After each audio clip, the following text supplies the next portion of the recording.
right, we're back. Episode 4. Episode 4, we finally made it happen. Yes. There's this weird thing. I was ready to record. I'm poor, okay?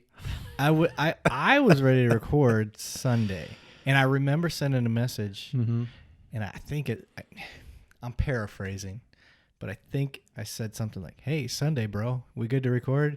And you said, "Bro, I got nothing going. We're a go," or something to that effect. And then I remember we only have one car Okay, because I'm poor. So What's today? It's the Q&A, episode 4. whoa, you changed subjects real quick. Yes. Is that ADD, ADHD? I think that's called deflecting. No. I think that's what that was. Deflecting. All right. Let's get right into it. All right. No, I'm just all right. kidding. All right. I'm kidding. No, we're good. Okay, so first off, I'm listening. we possibly have some sponsorship going on. Sweet. So with that in the works, I want to kind of work in my first sponsor. Yeah. So Plug. Yeah, we've had this weapon up here. This is my very specially made Glock. It's a fancy one. It's very fancy. It's in remembrance of my grandfather because it was at one time his gun, and all of this was made possible by HRH Combat. Shout out to HRH Combat. HRH Combat. You can visit them at www.hrhcombatarms.net. Not to be confused with H&R Block. No, unless you need to do your taxes. Yes. So they do Free plug there. custom builds. Yep, Cerakote and gunsmithing. And the owner, he does a really good specialty with 1911s. If you're into that, I'm sure the camera, the view of this thing doesn't do it any justice because this is a fancy, yes, super nice. It's my Gucci blaster. Man. It's all Boba Fett up. I kind of like Star Wars. I don't think I'd ever shoot that thing. Oh, it's so fun. It's so fun. It's such a smooth shooting gun. I don't know how familiar you are with these compensators on here, which, let's face it, this is compensating for my manhood. Manhood. Is that what you were going to say? Yeah. So, of course, it needs its own compensator. So, but basically, these little holes here, the muzzle blast will go up and it will go out the sides, and it helps keep your gun level for terrible shooters like me. Smoother. Yeah.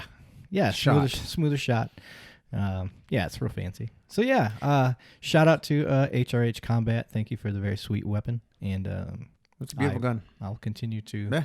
I have more guns here from them. That's my favorite.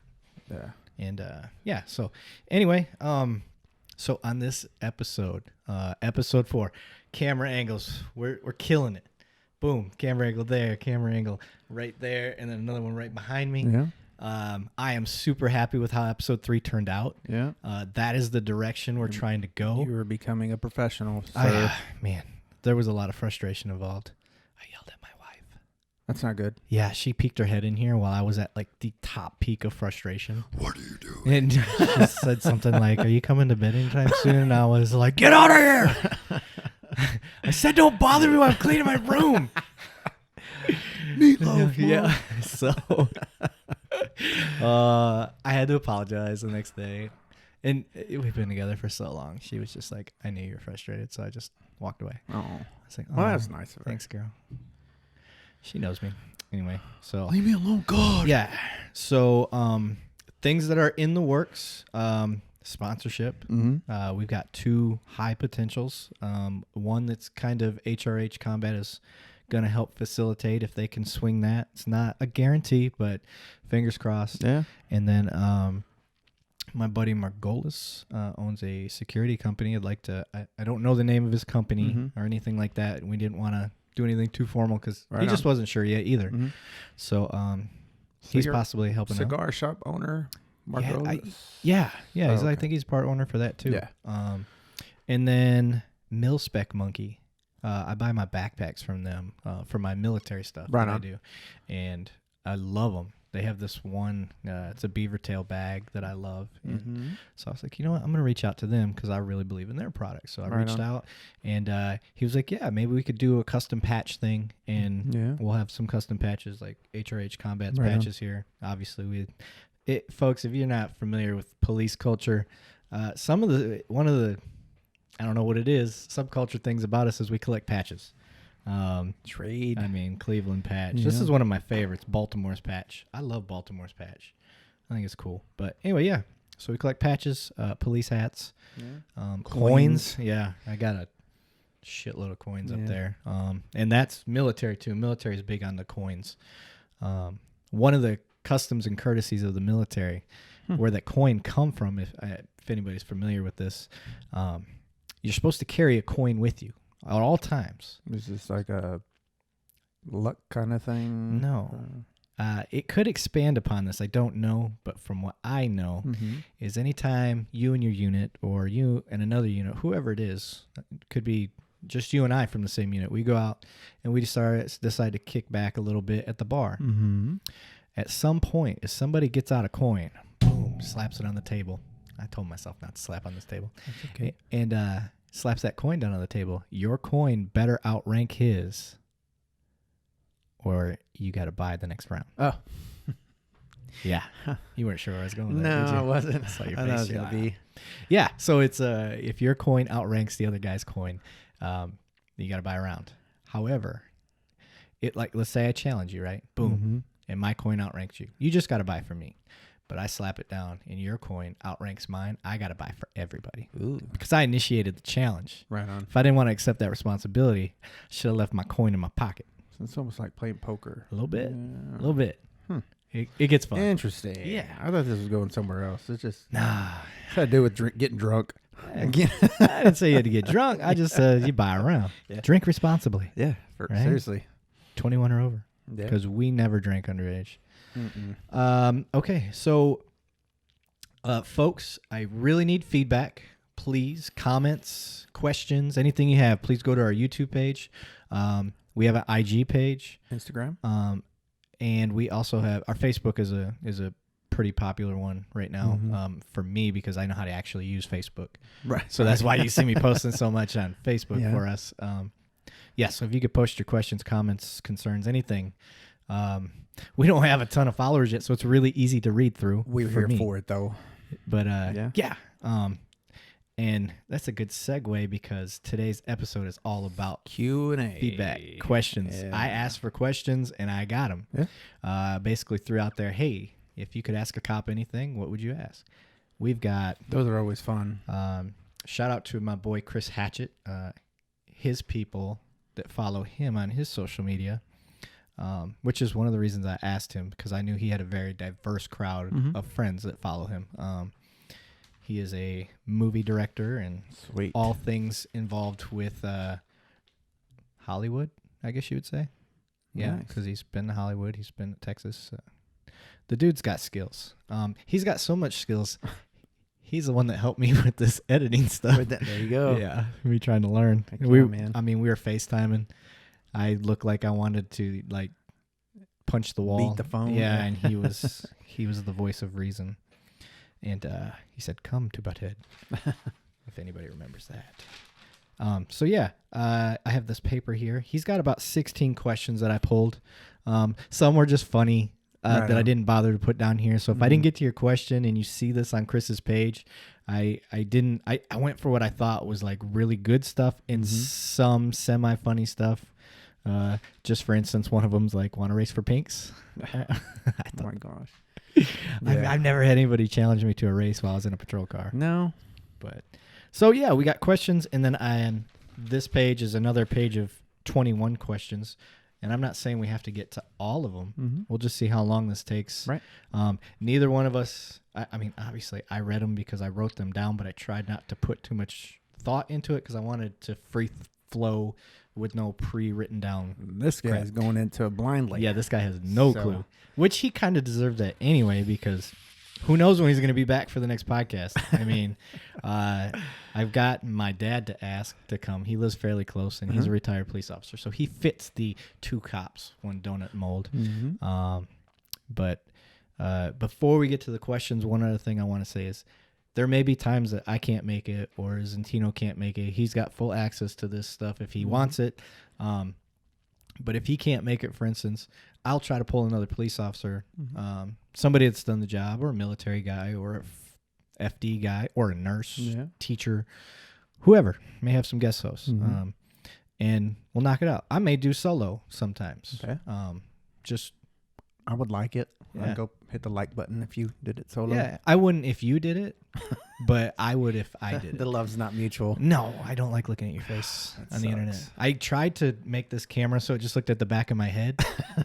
That's all you see. Right? You know, yeah. And then I was gonna like make your voice like that undercover like Geraldo, Yeah. where you talk to like you're one of these. Yeah. So Coming right at us. yeah. So okay, let's get to the questions. Fun, Okay. fun. These are in no particular. Well, yeah, they are in a particular order. They were in order from how they were put on Facebook. There you go. Yeah. So Yeah. so question 1, what are your qualifications? That's a question they'd want to ask a cop. What are your qualifications? And what they're looking for, they kind of expounded upon that. Mhm. Intelligence. They want to know our intelligence level, both emotionally and book smart, I guess. Mm. So I'm gonna let you answer first. Yeah, mine's gonna be very, very short. I think what I brought, as far as qualifications go, I was in the medical field for 16 years, or well, 14 and a half and some change. I lived, because mind you, I was 37 when I went through the academy, so I did some living.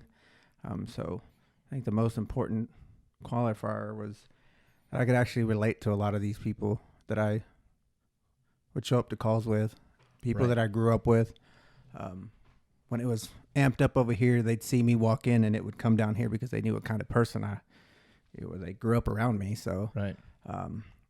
as far as, I didn't finish college, went to college and didn't finish, which seeing my brother who just graduated with the master's in nursing and health and stuff like that, it's kind of giving me the itch to go back. Yeah. Plus at family events, I'm sure like Yeah. he's the more popular one. Yes, he is. Like, why can't you be more like your brother? I know, right? Yeah. He's my favorite until he leaves, and then Losing. I become the then favorite. you're back in the yeah. limelight. Yeah, that makes sense. But that's a really interesting question because Yeah. how do you really? Equate. Yeah, how do you really Intelligence. judge that? So I like where he's going, especially with emotional intelligence. This Mhm. is kind of emotional intelligence isn't necessarily a new thing, but it is definitely a new phrase that's going out there a lot. Mm-hmm. In the course of my studies, getting my master's and bachelor's and stuff like that in criminology, not trying to say I'm super smart, guys. I'm an idiot. I still got through school. But emotional intelligence is awesome. It's one of those things where you could be the most uneducated person, but you're able to read and vibe off of a person. Mhm. That's the best way I can put it without trying to get like super nerdy about it. But it's just being able to read people. Being a huge empath helps. Yes. Man, yes. that's me. Yeah. I'm- Empathic. You Yeah, I'm a huge empath. can tell when somebody's hurting behind a Yes. smile, stuff like that. Mhm. And this person, I didn't write down any names because nobody really said if they wanted to be called out or not. Right. But when they see that I read their question, I'm with them. I really like that they're talking about emotional intelligence. Mhm. Actually, I listen to books audibly quite a bit. And I have a mentor. His name's Buck Wheeler. I basically I'm a fanboy. I want to be like Buck. The dude is. I want to dress like him.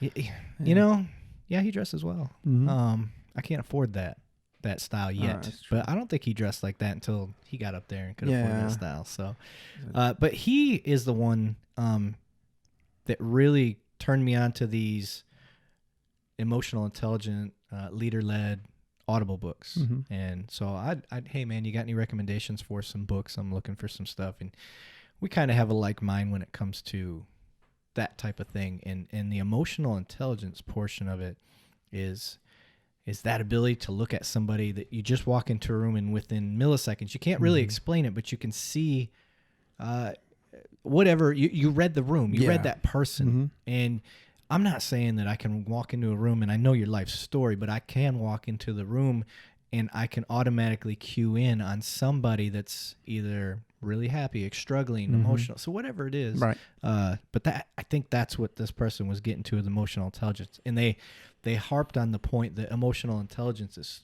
really important for them, for their police officers. And I fully agree with that. And I think one of the things we confuse that with, or I shouldn't say confuse it with, but we also call it, is social skills. Yeah. Now, you may not be able to talk to people very well, but you can read them. So I'm not going to say it's just social skills, because maybe you're just not good at talking, or Right. You could have the gift of gab, but still not be able to read people. Now you're just the guy that just doesn't know how to shut up. Yeah, right? and you It's make like, those asinine comments. Yeah. You know. Yeah. And especially like you come in making some sexual innuendo at a sexual assault call. Yeah. Like you didn't even ask what's going on. But you should have And, known. hey, before Levine, you your walked ass in. is looking good. Yeah, something Bro. weird. Like, dude, read the room. Yeah, You know? We've all put our foot in our mouth, though. Yeah. It happens. Forgive people. Cancel culture. Stop it. Yes. Stop it. That's crazy. Forgive. The new 1%ers. We're all human. Yeah. All human, man. The question I ask is, can you learn from the mistake? Yeah. Like, is it something that we can move on from? How can you I move get it. Some forward? things are not forgivable. You know, I understand that, but most of the time we can learn from it and move on. Anyway, okay. Good So, question. yeah, that was a really good question. I actually starred that one too, because Yeah. I thought that was a good one. Question 2. Are you scared every time you pull someone over? There's a small sense of anxiety. Yes.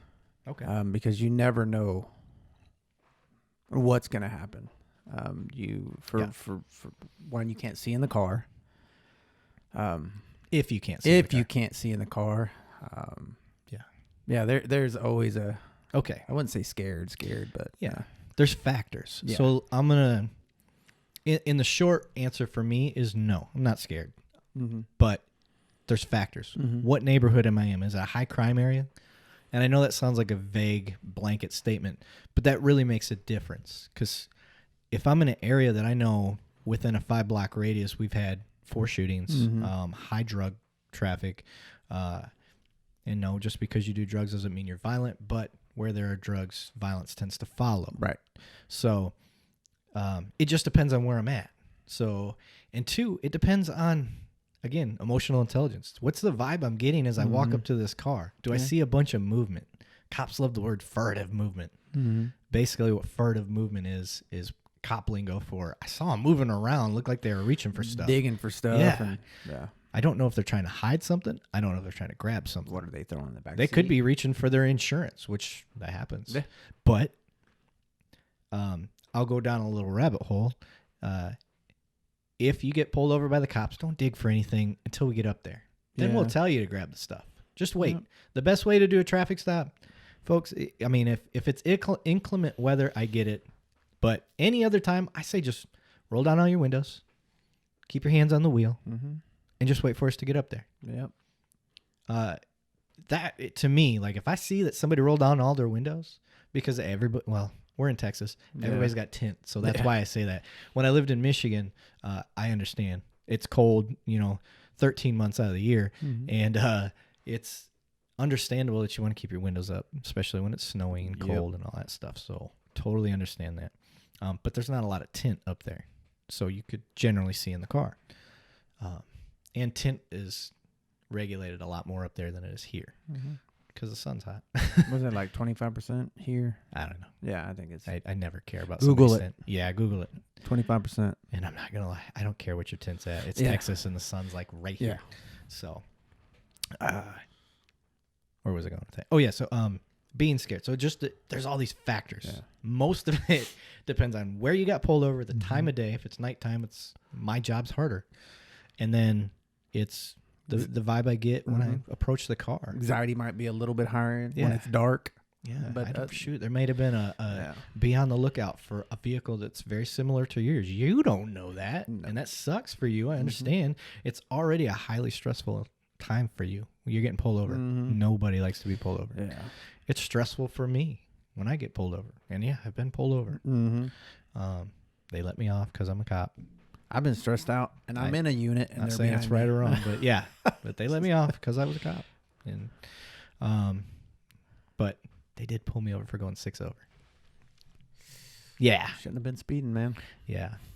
I ain't gonna throw any departments under the bus, but he was fishing. He was bored. Yeah. So I shouldn't have sped. But I was very lucky he used his discretion. So, no, not every time am I scared. I would say Zentino Nelly's heard my answer, and I'm a better cop than him. He's probably saying the same thing. Okay, yeah, you're right. I'm not scared every time. But maybe you are. It's not necessarily a fear thing. Right. You can't, I've always said this, you can't be a police officer and be scared all the time because that's how stuff happens. Yes. There's levels of anxiety to anything you do. Yeah. Working in the oil field, I wasn't scared to work in the oil field, but there was some anxiety there. That's a good point. There's a big difference between anxiety and fear. Yeah. I am scared to death of spiders and tornadoes. Like, you want to see me run on? I ran out of a person's house because they had pet tarantulas. I looked at this. I'm finishing up a domestic, and now I'm kind of like checking out the house, and I'm like, oh, an aquarium. What's that? And all of a sudden, like, arachnophobia attacked the window, and I was out. Goes Levine. And my partner was Madarsky at the time, and he's like, what's wrong with him? well, I guess we're going. I was like, dude. Yeah, so I don't do spiders. They don't bite. Okay, third question. Do you want to race for pinks? Have you ever had anybody pull up next to you? Like that I can't recall. Okay. I'll say nobody's ever asked me to race for pinks. Good question, but they did pull up next to me in their badass sports car. And revving up the engine. I have had that. And the car is shaking. I just kind of looking over him. One dude had a diesel truck, and I was like, oh, and it looked like any other, I think it was an F-250. It looked like just a regular F-250, but he had that thing tuned or supercharged or Did he have the cut, the Edgar cut? I don't know what that is. Or the hair that goes right across the forehead like that? No, he had a trucker hat on. Oh, okay. Yeah. Backwards. He was a kid. It's probably his dad's truck that he souped up. But yeah, he pulled up next to me, and I could hear it. Like, it sounded like a jet. Like, it was winding up. And I was like, what the hell? And I rolled down the window, and he rolls his window down a little bit farther, and I'm like trying to look up at him. And he he just looked and like nodded his head, and I was like, you know better. He just laughed, and he's like, no, I ain't gonna do nothing. So we had a little fun there. He probably thought, hey, that cop, he didn't want none. Okay, this was a great freaking question. It's heavy. If only bad apples cause trouble and blemish your name, what do you do to stop this? That is a great question. I keep letting you answer first. It's my turn. Sure. Because I am all over this one. So, this is one of the problems. Cops get arrested every year. Cops get charged.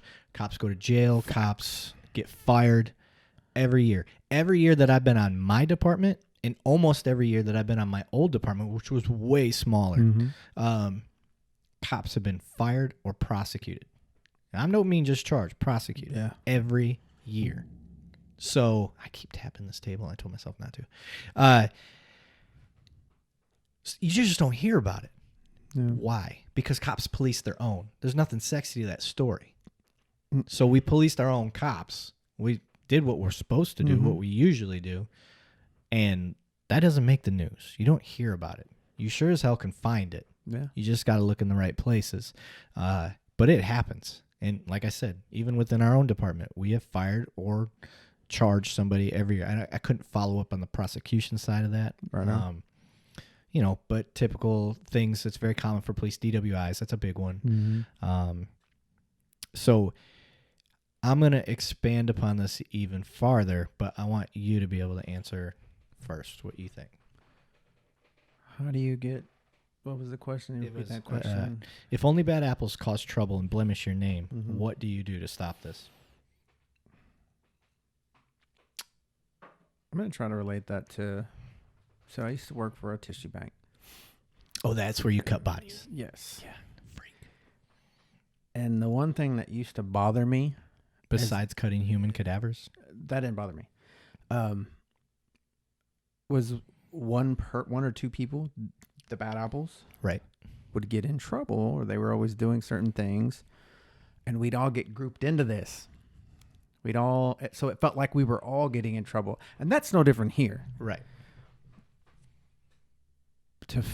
I don't necessarily think this fixes anything, but I think if you focus just on them, which they do, Right.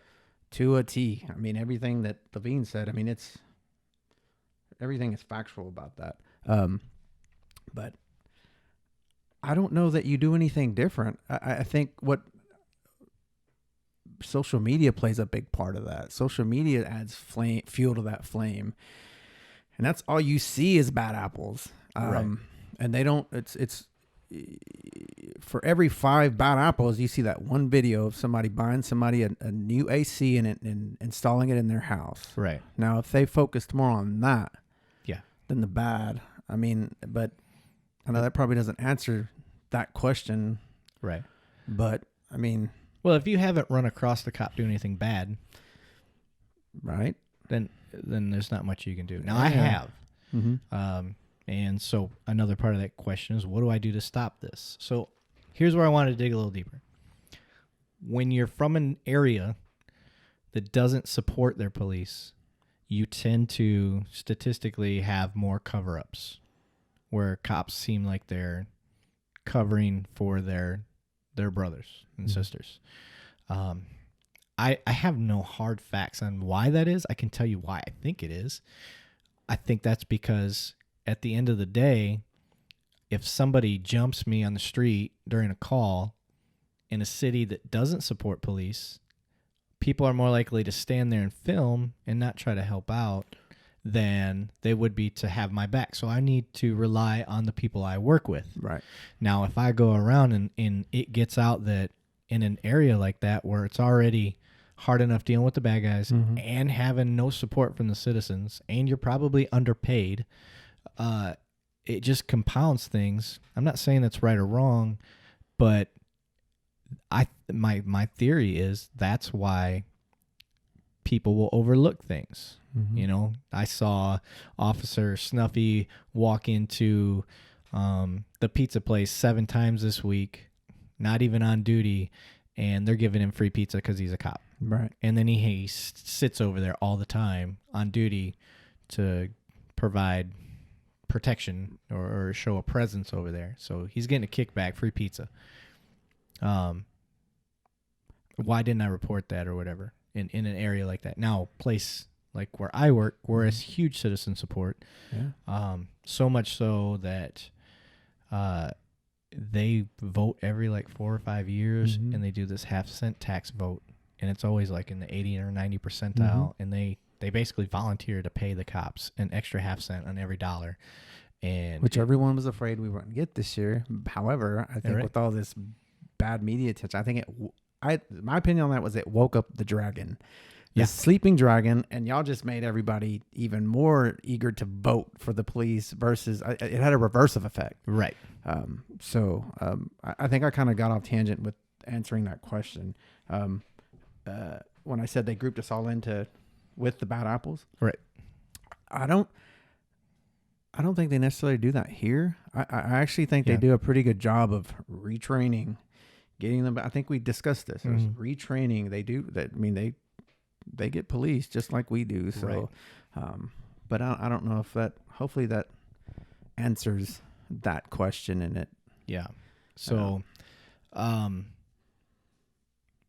yeah, but in areas like we're talking about where we get a lot of support, police their own so much better. Yeah. Because I don't want a good thing ruined. Yeah. Right. And I'm not going to let you ruin it. And I sure as hell don't want to lose my career over trying to cover for you for Yeah. being a dumbass. Yep. So, that's kind of, like I said, I don't have anything to support this, guys. But I'm pretty sure that you're supposed to put your phone on mute when we're doing a podcast. It is on mute. I digress. See why I hate this guy. So We'll cut that out. yeah, no, we won't. I'm leaving it in. I'm the editor. So, where was I? You threw me. That was supposed to be on mute, but back to policing our own police and not losing your job over somebody. Yes, yeah. I'm not gonna lose my job. But at least you were paying attention. Yeah. So, I'm tuned in, baby.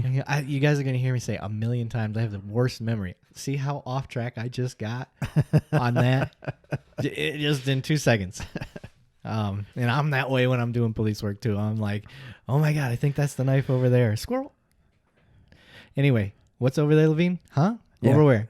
Anyway, no, I'm not that bad. So yeah, the police in their own is so much more prevalent. And like I said, at the department I'm at now, which will remain nameless, you guys will figure it out, but this show's separate from them. We police our own. Like, we don't tolerate that, and that's how it should be. Yeah. You shouldn't tolerate any shenanigans. No shenanigans from your police officers. Now, I think what this person didn't articulate is, like, what type of things are you thinking we're overlooking? I'm not overlooking a felony. I'm not overlooking misdemeanors or anything like that. But now we're talking policy things. That's a big one. Like, what type of policy things are you overlooking? We use the cell phone thing. We are all addicted to our cell phone. Yeah. So am I going to go rat out one of my guys I'm working with because he's on his cell phone and there's no calls going on, there's nothing going on, and they're just on their phone, going through their emails, checking their social media, texting the wife, whatever it is. I'm not going to go telling you for being on your phone. Right. I mean, I'm not even 100% sure that's against any policies we have, but And it's all about I'm safety. sure somebody would complain about it. Yeah, safety. Yeah. When in doubt, go back to safety. That's right. Yeah. So, yeah. Anyway. Dad mode usually always kicks on for me. And Yeah. So, that was a great question. Yeah. I like it. Hope that answered for the most part. Hopefully that appeases the heart. What's the worst thing you've seen a cop do, and did you turn them in? So, I haven't been here long enough to. you haven't seen any bad stuff? No, because I'm that guy. I'll So chuck it right then and there. Even if I'm whispering in your ear off to the side. I've got Yeah. two pretty bad instances. I saw one cop using the city gas card to fill up his wife's vehicle. So he was turned in. He was given the ability to resign.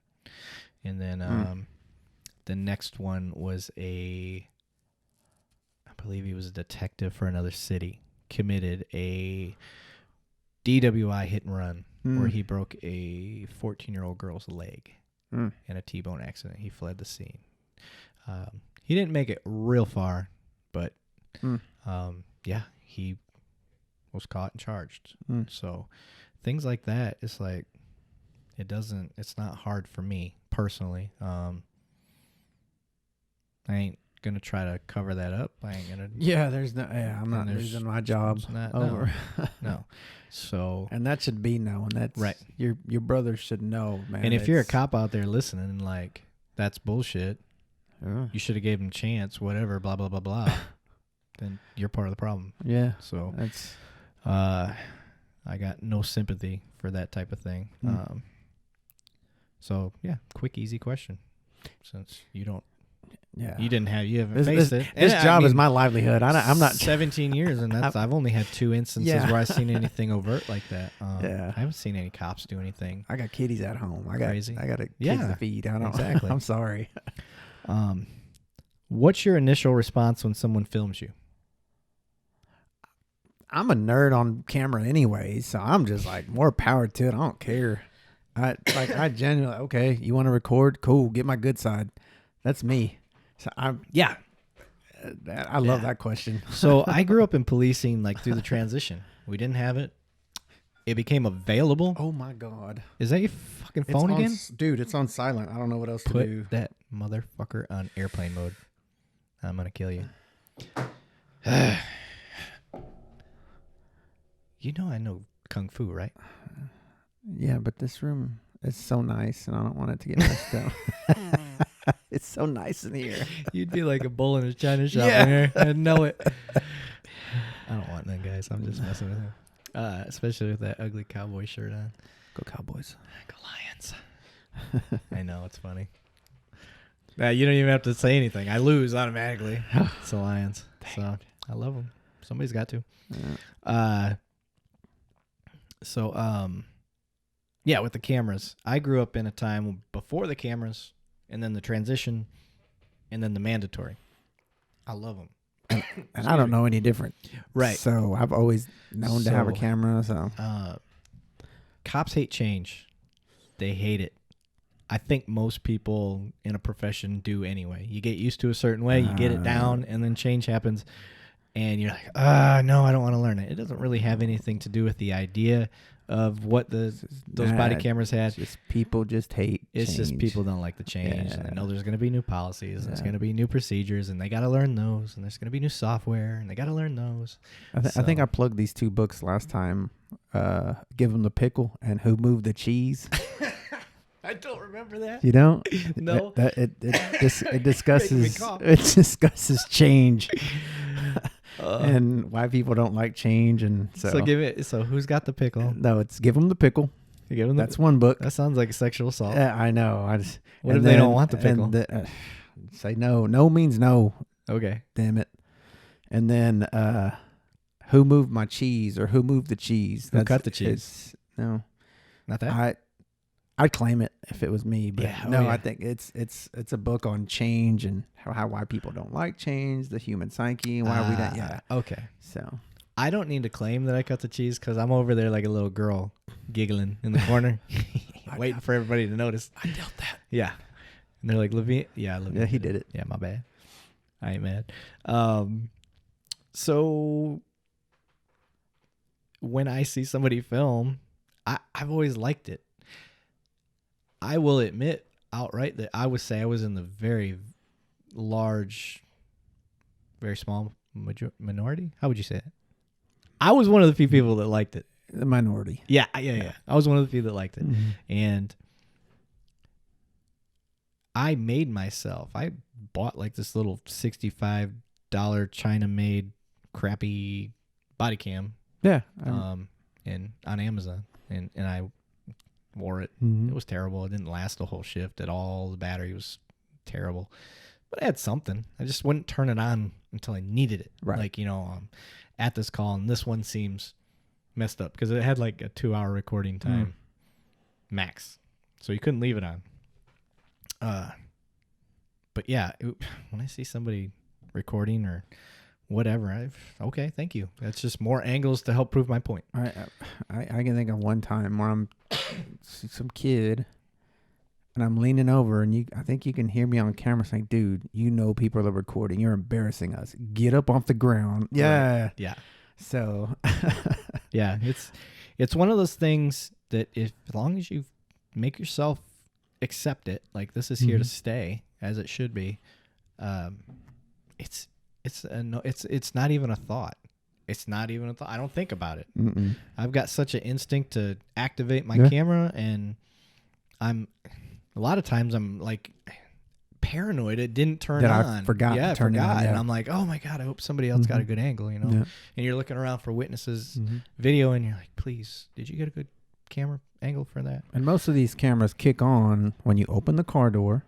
Well, yeah, when you draw your taser, you Draw turn your it taser. on. They've even got them now where if you draw your firearm, it turns on. I don't know if we have that. I don't think so. I think it's just taser and the door. When you open the door, that thing kicks on automatically. Yeah. So yeah, which is a headache sometimes. Mm-hmm. Because you're getting out of the car just to get out of the car. Somebody else gets out of the car just to get out of the car, and you're like, you're at Quick Trip and another unit pulls up. Yeah. They get out of their car. Another unit pulls up. Yeah, and then you've already turned it off, and then they open it. Yeah, it's such a pain. Yeah. You're in the bathroom trying to go take a pee, and then you're recording on. yourself. Yeah, it's always bad. Okay, question 6. What's your initial? Oh, I already read that one. Number 7. Ooh, it's got a star, so I must think this one's important. Are you good with mandatory body cams? Why is there a controversy? So I have really good answers for this. But it's kind of similar to what we just answered. Are you referring to the body cam? Yes, but there's more. I see where this person's. At least I think I do. Are you good with mandatory body cams, and why is there a controversy? So, yes, we covered the part that we're good with it. Yeah. 100%. We love it. Yeah. Now I'm gonna dig a little deeper. Mm-hmm. Mandatory. They didn't really explain mandatory. So if you mean mandatory that we have to have them and we need to use them, we're good with that. If you mean mandatory, have it on 24/7 while you're on shift, no. I think we should have the ability to turn them off or mute them or whatever. Which we do. And there's a ton of good reasons for that. The number one reason is if I'm going to the bathroom or if I am talking to my doctor on the phone, or I need some ability to turn this thing off, mute it, whatever it is. We still have that right to privacy. So yeah. And then there's tactical considerations and juveniles and things like that that we can't be talking about on the camera. And then there's even more reasons as far as technical reasons, battery life. They don't last a whole shift. No. We work a 10-hour shift where we're at. Some people work 12.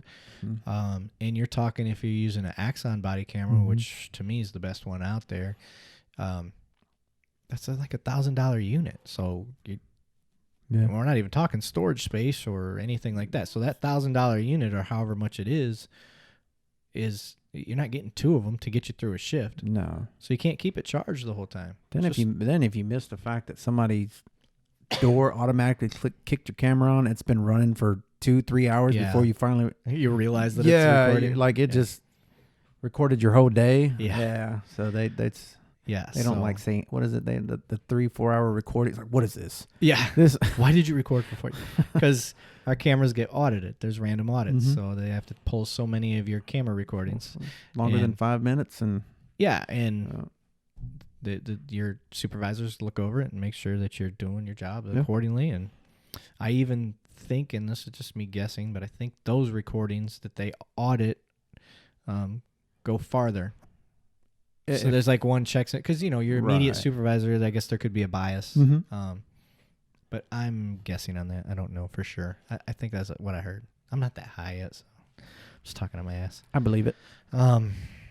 Okay, so yeah, and then why is there controversy? So a good study that I saw from Boston. So Boston threw a fit. They would not wear them, and everybody's like, "Oh, what are the cops trying to hide over there?" Right.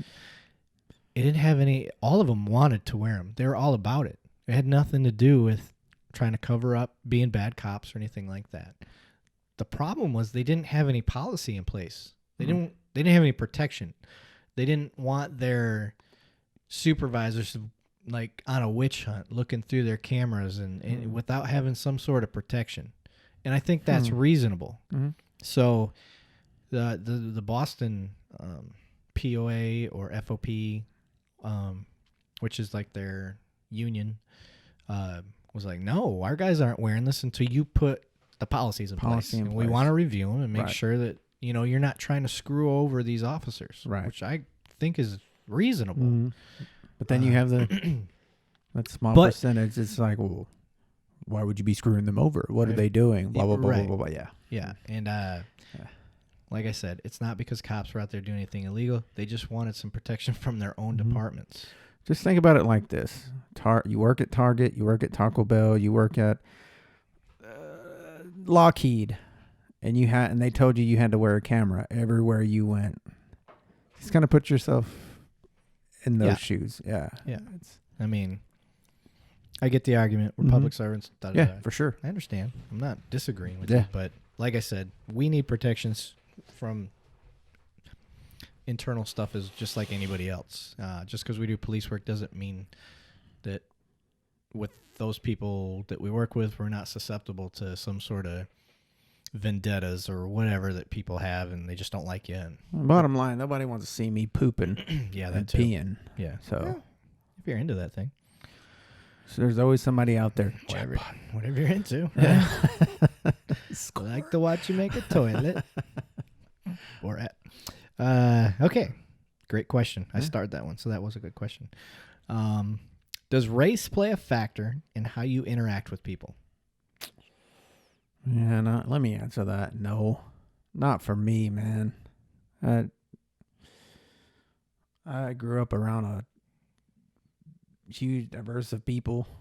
I mean, and then with, growing up Mexican, Hispanic, with the black homies, my white friends, and then I've always been a big, growing up thinking, why do we have to separate people into different colors? That was always my, why can't we just be people? Right. But that's me. Yeah. So it's I don't. So That's just me. For me, obviously no. Race doesn't play a factor. Very much I like to quote Martin Luther King on that. Okay. And I'm not going to give the whole quote because, like I've told you before, my memory's terrible. It's just judge a person based on the content of their character. That's how I treat everybody. Yeah. So if you're acting like an a-hole to me, I mean, I'm still going to be nice. Yeah. Until you don't give me a choice. I'm gonna give you every opportunity to change. I'm going to kill you with kindness. Yeah. I'm going to use that Bugs Bunny approach. Change that attitude. Yeah. You know? And so, no, race does not play a factor. What does play a factor is the neighborhood I'm in. The type of crimes that are in there, the behavior of the person I'm dealing with. Yeah. Are they doing sketchy stuff? Are they keeping a hand tucked behind their back? Are they reaching in their pocket after I asked them not to? Not wanting to answer questions. Not wanting to. Yeah. It's just their eyes are looking everywhere but at you because I can tell they're looking for a route to run. Being real fidgety. Yeah. So it's your behavior. It's just how you're acting. Yeah. And what stinks about this job is I can see things that the camera can't. And I'm going to get judged by that camera angle. That's why I say, guys, quit leaning so hard on these cameras. Yeah. Yes, they're a great tool, but they don't see everything. No, they don't. They don't. And it's so hard to get people out of that mindset. Well, I don't see that on the camera. Well, you know, there's certain behavioral patterns, physical behavioral patterns, clenched jaw, flexing their forearms. You can't see that. They bladed their stance. Now you can see that, but until you're right next to somebody, it's like seeing Tyson on TV. Yeah, that dude looks tough. You ever seen him in person? Right. I don't want to be within 6 feet of that guy. No. So, yeah. I can think of one perfect example. That camera didn't catch the guy throwing that bottle of Visine in the back seat. I saw that. The camera didn't. So if you're looking at this, why are you taking that guy out of the car like that? Yeah. Well, because he tossed a bottle of Visine that was filled with heroin. Yeah. So if you didn't know, folks, the Visine bottle is a big one for people to hide heroin. We caught up. The police have finally figured that out. So bad guys, change up your techniques. Yeah. If you're listening to this, and I hope you are, change your technique. Man. Our job's to figure it out. We'll figure it out. So, race doesn't play a factor. It's just people's actions. Behavior. Actions. Can believe me, cannot believe me. Yeah. I think I'm a pretty genuine person. If you got the ability to read people through a camera and you think I'm lying, call me out on it. I'm sorry, but I just, however you act. And I've got hours and hours and hours of video footage to prove that case. So, but have a legit argument. Don't just be arguing for the sake of arguing. I can't. Yeah. I don't. Yeah. I get it. Yeah. But devil's advocate, in my opinion, can strike up new conversation. Yeah. You know what I mean? So if you push back just for the sake of pushing back, if your purpose is to try to generate new ideas and new conversation, I'm all for that. That's cool. Yeah. If that's your purpose. If you're doing it just to be a dick. Yeah. Hey, don't be a dick. We'll figure that out real quick. And yeah. So, question 9. Why do you risk... Oh, this is such a good question. Why do you risk your life for people who don't care about you? You're gonna make me cry. I guess I don't look at it like that. I guess when you just naturally have a helper's heart, you don't really. Oh, I'm the hero. I'm putting my life on. Yeah. For people you don't really think about it like that. Right. Yeah. So, one of my favorite quotes, Malcolm X, and he says, "If not now, when? If not me, who?" I think that's how it goes. So, I've used that a lot of times. I won't quote you on that quote. Yeah, I'm pretty sure I'm very close. But I'm pretty sure I think I got it. Correct. But, and that's the way I look at it. Like, I'm willing to do it. I want to help people. Mm-hmm. I don't want to do it to put my name out there. Right. I want to do it because there's some people who can't. And it's not fair for me to push that on them. Mm-hmm. The people who can't, there's nothing wrong with that. Mm-mm. They're going to do something else great. It's just not this. Yeah. But I can do it. And I can do it with a level head. And I don't get worked up. And I love it. Yeah. So I'm willing to go out there and risk my life. And I don't think if they it has nothing to do with them. It has everything to do with the people who wish they could and don't or can't. Right. Mm-hmm. So that's my answer to that. I just genuinely love people. Yeah. Everybody's got different reasons. And I think somebody even like expanded on that. I don't know if I wrote the question down or not. I'm looking through this real quick. Do you know when we started, by the way? How much time does that say? An hour and 15 minutes. We're an hour and 15 minutes in? Okay. Mm-hmm. We're doing good. Yeah. So they expanded on it and they asked, why would you do that to your family? Why would you put your family in that potential risk of losing you? And I would say, one, I have a supportive family. They love what I do. Mm-hmm. They're scared, just like any other person would be. Mm-hmm. No different than when I joined the military. Right. And they're worried about deployments and stuff like that. But that's a discussion. Don't jump into this career field if you don't have family support. Right. So it'd be hard. Right. If I go down doing what I consider to be the right thing, I mean, I don't want that to happen.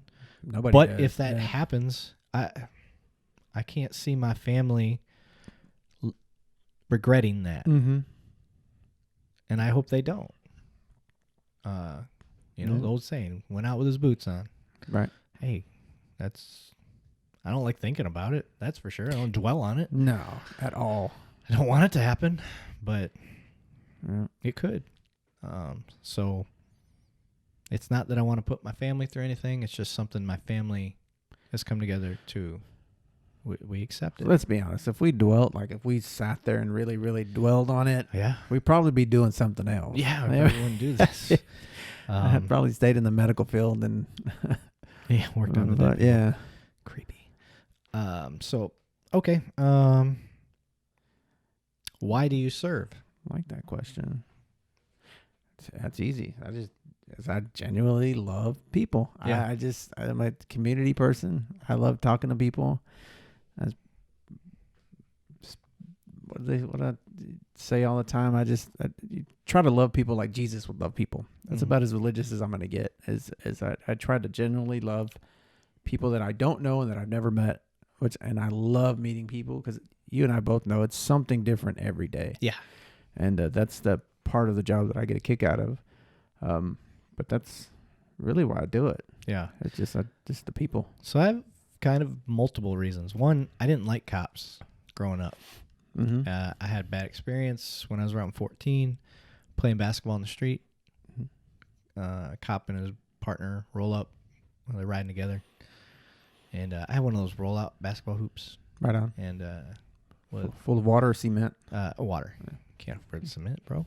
And pulls up. Like one driver gets out and says, "Throw me the rock." I'm like, "Oh shit, these guys gonna play basketball with us." And that dude popped my ball. And his partner threw my hoop on the ground. Now I lived on a dead end street, but he said, "We've been down here before, and we told you guys to stop playing ball in the street. We keep getting complaints. We ain't coming back again." So I made up this story to my mom to tell her how the basketball hoop got broke because I didn't think she'd believe me about the cops in the first place. Mm-hmm. And or she would have automatically assumed that I got lippy with them or something like that. That didn't happen.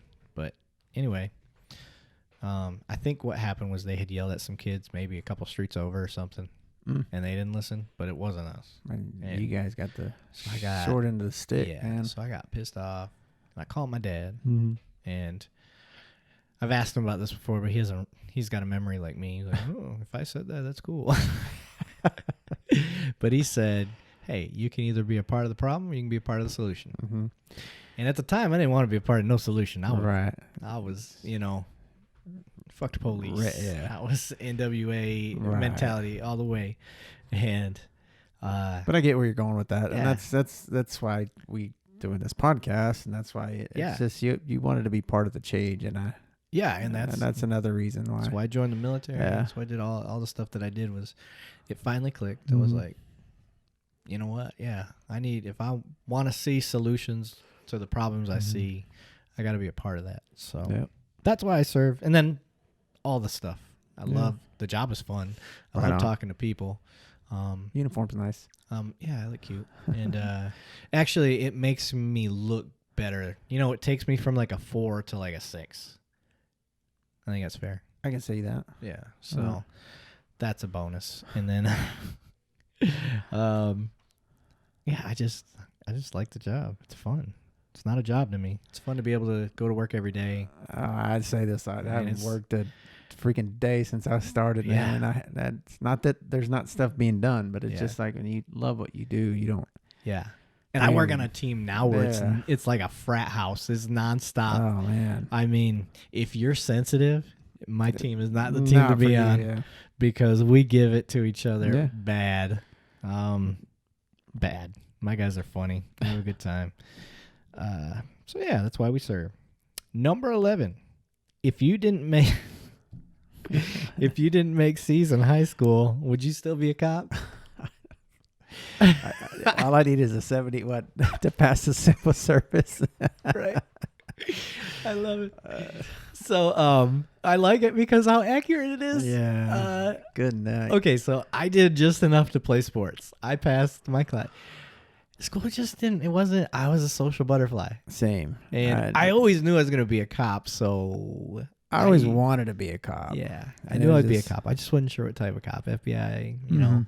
But to be fair, yes, I got C's.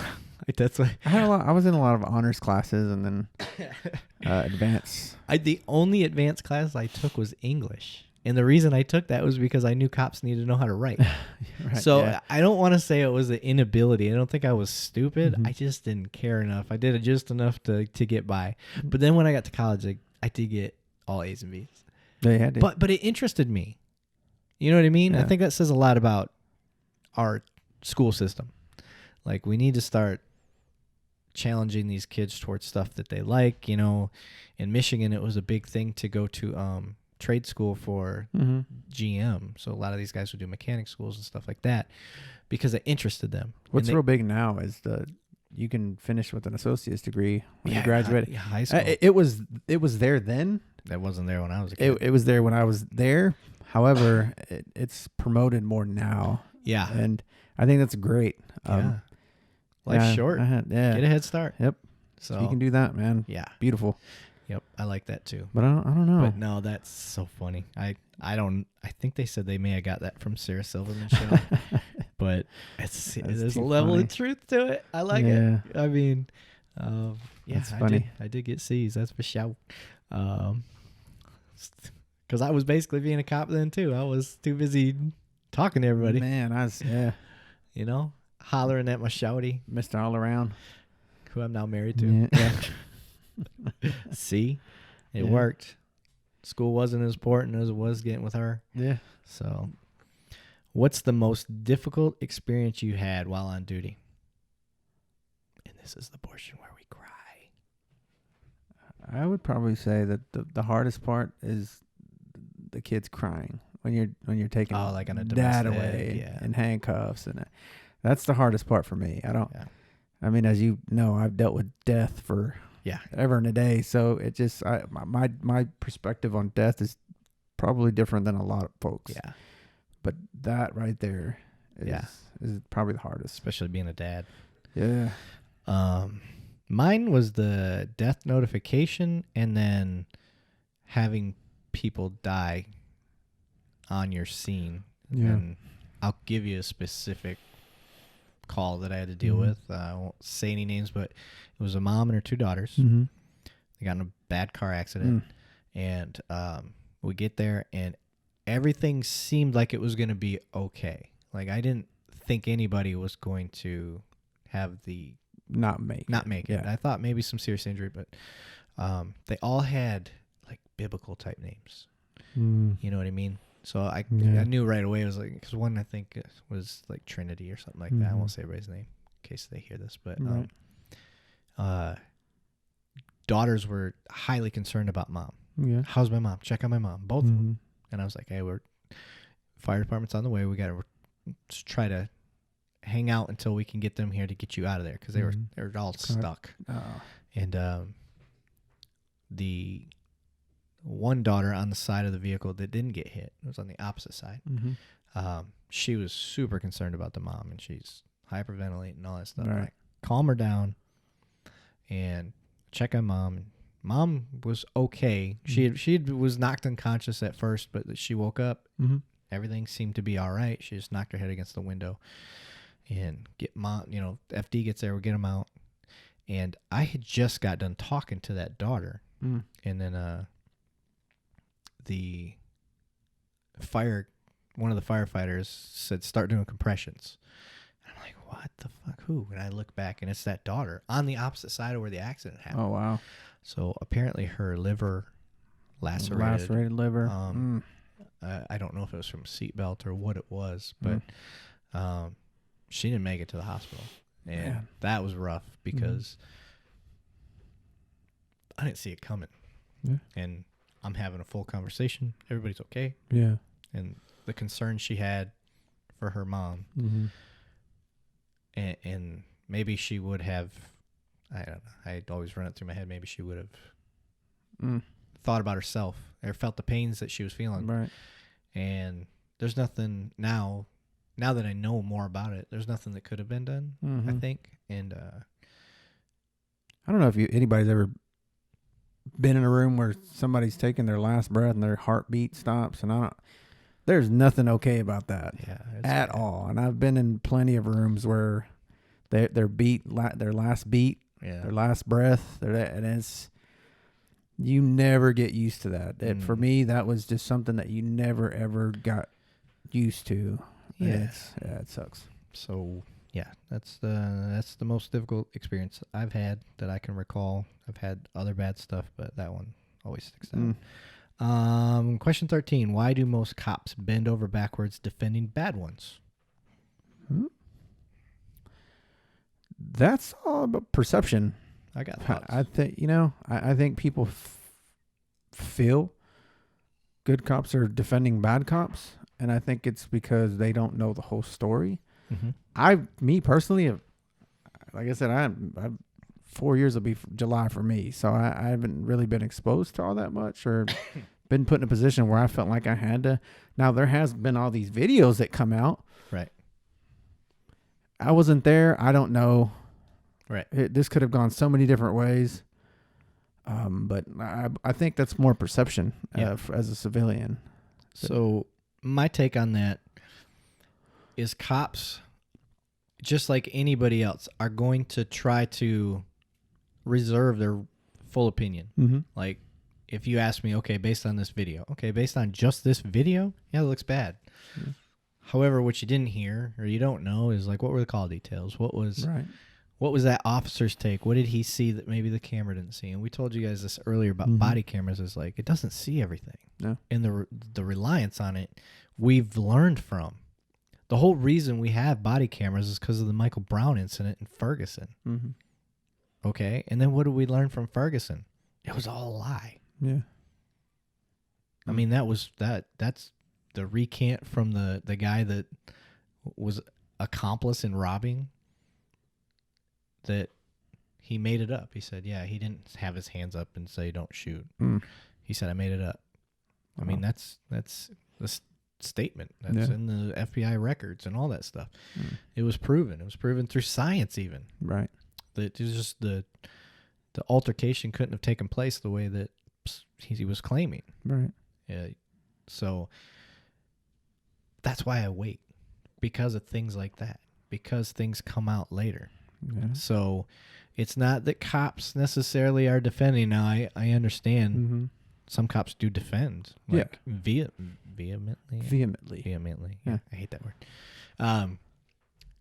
Just because it's a cop and they're trying to give him the benefit of the doubt. But it's hard to make. Yeah, that's why I don't I don't like when people ask me, like, what do you think about this? To give it a... I'm like, I say, wait for the investigation to come out. I'm going to tell you that every time. Because now, I mean, really, now every one of us is talking out of our rear ends. If you just give an opinion based off of what you saw the first time and not having every detail to that. So it's hard. I can easily sit there and tell you what I don't like about a video. I don't like I don't like what I'm seeing here. Yeah. But that doesn't mean there's not a justification for why he did it or didn't do it or whatever. Yeah. So, and then again, it goes back to how supported is that officer at the city he works at? Yeah. If he's not supported at all by the citizens or the city that he works for, he may tend to lean towards the other people that do the job with him and understand the things that he's got to go through. So, I'm not saying it's right, wrong. It's just an answer. Yeah. So I think that could be why. It's because when we see stuff, it's never the full story. Yeah. So, good question. I like it.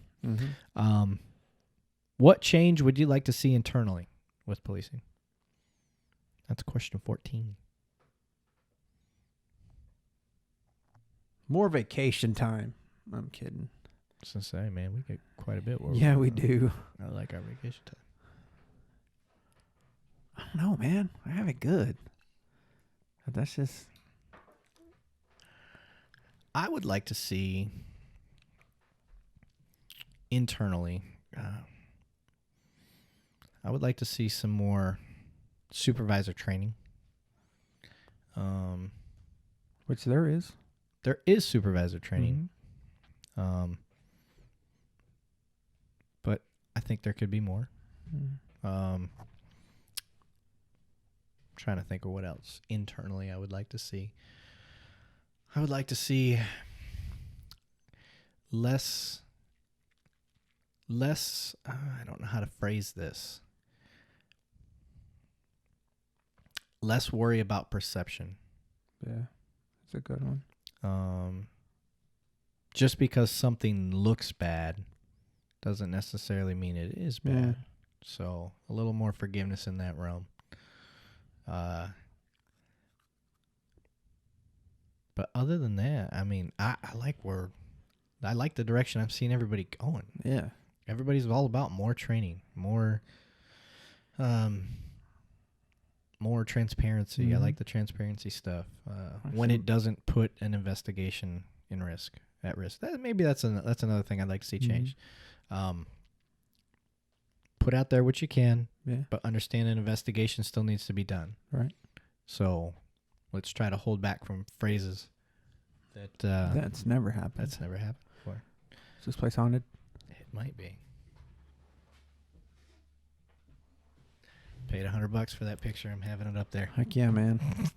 So, but yeah, just a little more explanation maybe about investigation processes, because that's always, it's such a blanket statement for the public. Right. You know, like we're going to hold our opinion and our statement until the investigation's complete. Well, explain what that investigation is. That might help people a little bit more understand what's going on, other than just some blanket investigation statement. So internally, yeah, good question. Yeah. I just don't have much to say about that. So, question 15: what qualifications should promotions and leadership be based on? That's a good question. That is a good question.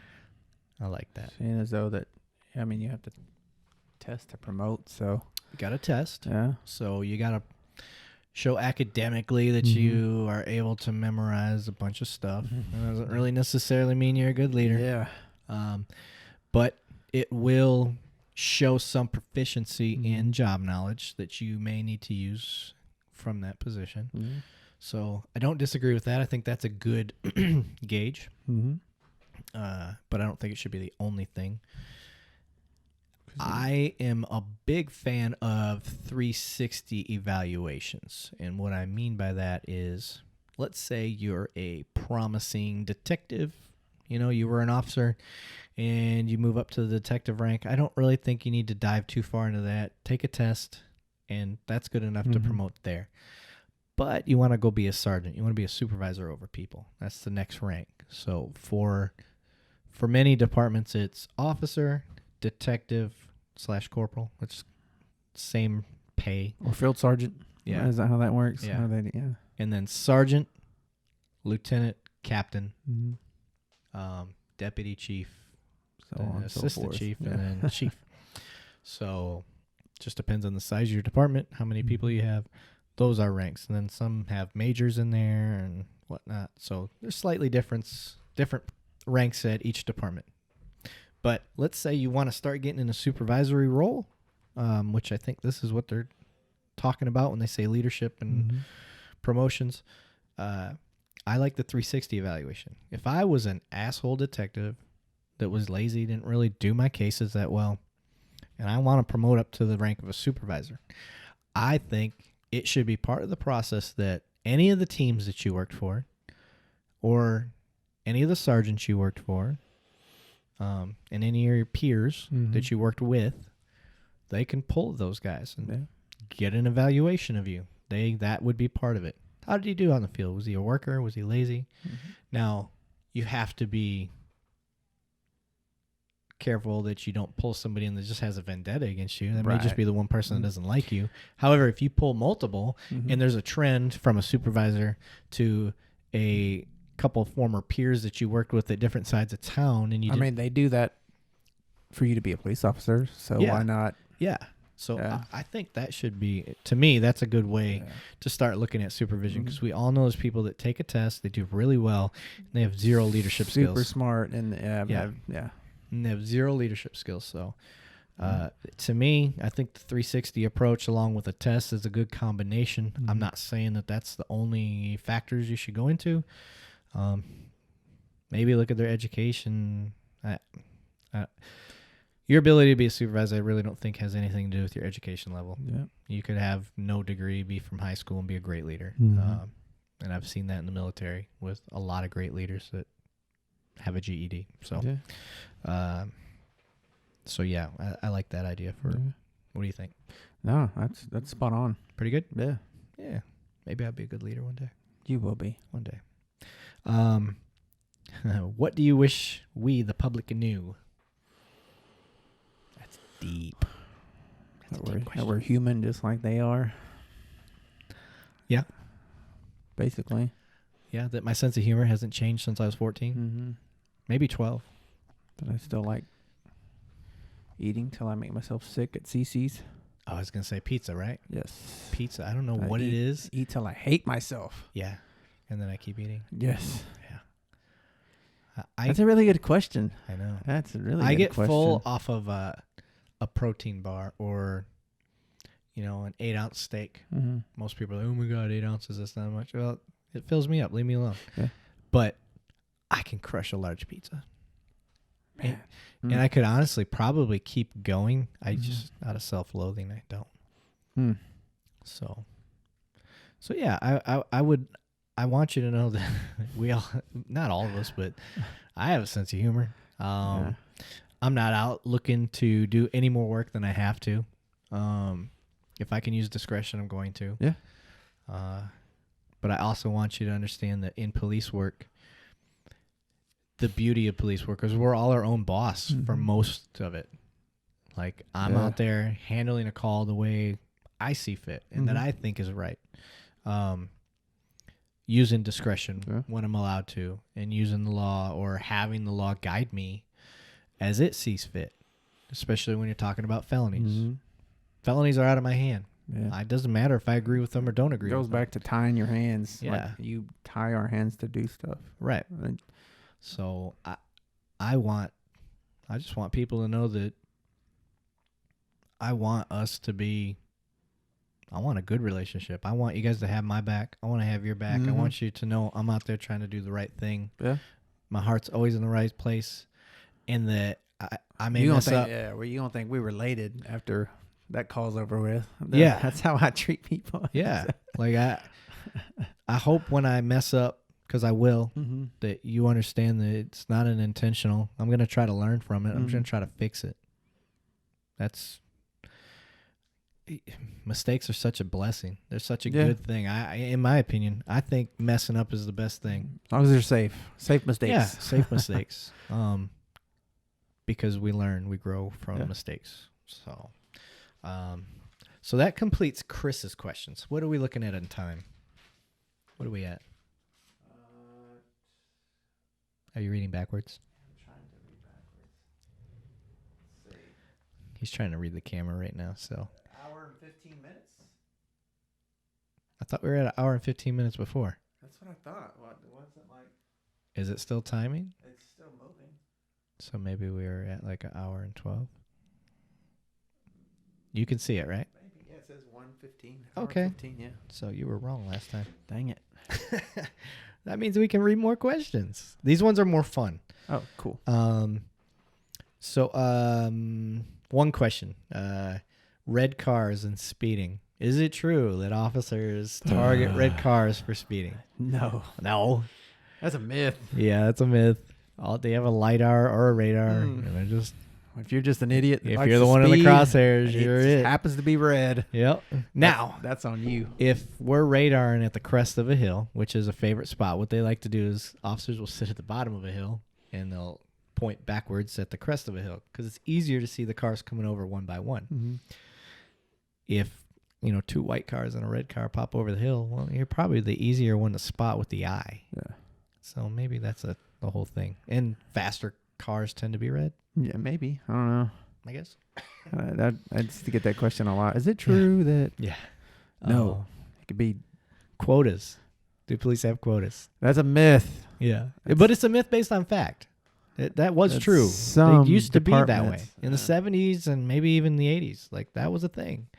And then we learned from it, like, hey, like, this is what you're causing, dummy. Right. Like, now you got cops out there, like, they just want to get their quota, so they're Right. either fudging the numbers or doing whatever just to get cars. And my mom back in the day, you can always tell when it's Christmas time. They're out Yeah. there writing their tickets. Yeah. I'm like, Listen, we don't get any money for those No. tickets. It doesn't even go to the police department. It goes right back to the city, and then the Yeah. city counselors and all them decide where that money goes. like, nobody really wants to get called back to court Yeah. for Right.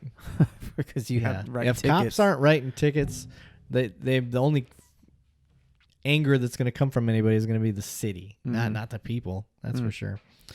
So no quotas. Now, there are things like performance evaluations that based on statistics. So when you're in a specialized unit, Is it traffic? well, we could say traffic. We could say anything. Say Mhm. property crimes. Right. The only way I can judge if you're doing any work is based on the work you've done. Right. So if you've made 18 traffic stops and you work for the traffic unit and you've only made 18 traffic stops in a month, I would probably say you're out there not doing your job. Yeah. However, if you pulled over in 30 days, you pulled over whatever 25 times 30 would be, because you should be able to make it 25 stops in a day. Yeah. So That's easy. yeah, it doesn't mean you're writing 25 tickets. Mhm. Excuse me. But what it does show is that you've made 25 stops on legal stops for speeding or whatever it is, rolling a Mhm. stop sign. So it shows, because that's your job. You're a traffic unit. Mm. You're supposed to be pulling cars over. Yeah.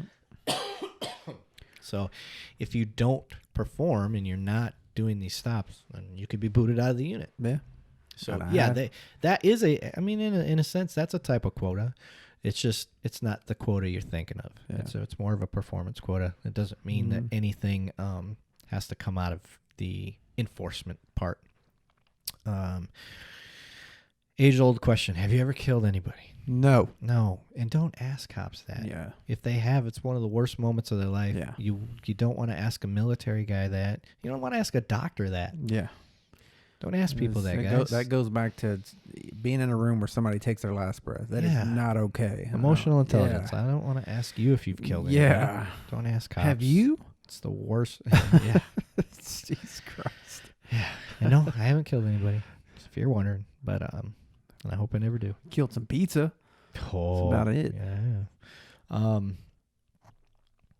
Why can cops or why do cops run red lights? They turn their lights on, they get through a light, and then after they get through it, they turn their lights off. That's easy. So I'll answer that one.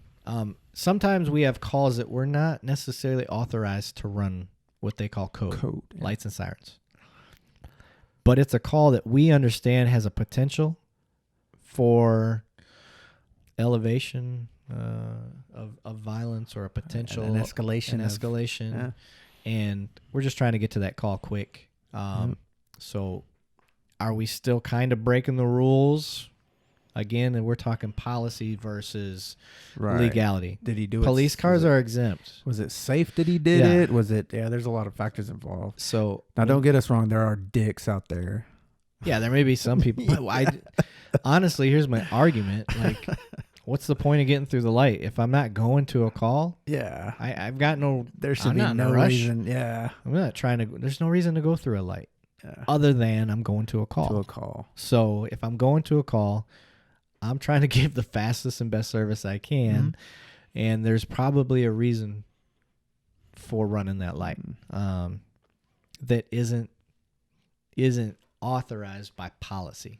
So, and it's again, if you're going to do that, then you need to be willing to accept the risk of being in trouble by your supervisor. Yeah. So, what do they call it? Do what your check can handle, or something like that. What? Yeah, do what your paycheck can handle. There's something. Yeah. So some spankings are worth it. Yeah. So take that however you want. Some spankings are worth it. Do you make money from tickets? Oh, we kind of already addressed this. No. City gets that. They don't share it. And say it in Spanish for you too. No. No. I say it a little different. No. Yeah. Like a little asterisk over it. What happens to me when I'm arrested? Misdemeanors and felonies. Go to jail. That's a good question. You go to jail. So, when you get arrested, so this is what's going to happen. First, you're going to be put in cuffs, and the officer's going to tell you, hey, you're under arrest for such and such. And as long as you don't do anything dumb, like try to fight or anything like that or argue. I mean, you can argue as long as you're still doing what I tell you. Put your hands behind you. I'll let you talk all day. Just do what I'm telling you to do. And make sure you hear me and listen to what I'm telling you to do. But you get put in a car, and then you wait. It's unfortunate. Most of the time you got to wait because we're still gathering information. So you're going to get put in the car. We're going to search you to make sure you don't have any weapons or contraband on you. Yeah. So expect a full pat down, and yes, we're going to get intrusive. Because you can't take any of that in jail. Yeah, we can't take your word for it. Not because of you personally, but just because in past experiences, people lie. And they bring weapons or they bring whatever and hurt themselves or hurt others going to the jail. So you don't get that privilege of privacy anymore once you're under arrest. You're going to get to the jail. The jailer's going to ask you a bunch of questions, like, when's the last time you used drugs? Do you feel suicidal? Have you had a fever in the last amount of time? Are you on any medications? I'm going to ask you all these very personal questions, and that takes 10 minutes of just questions if the jailers are on top of their game. And you're going to go in there, and they're going to search you again. You're probably going to get searched like 3 or 4 times, depending on So, and it's not an insult to you, and it's not an insult to the officer. It's just a safety measure. Safety. If Zentino hands me a bad guy, he's like, you don't have to search him. I already searched him. He getting searched. Yeah. I'm still searching him. Nothing against him, but we miss things. We're human. Yeah. So I'm going to check because I'm not putting you in the back of my car without being sure. So you're going to go, and this is misdemeanor or felony. You go to the jail.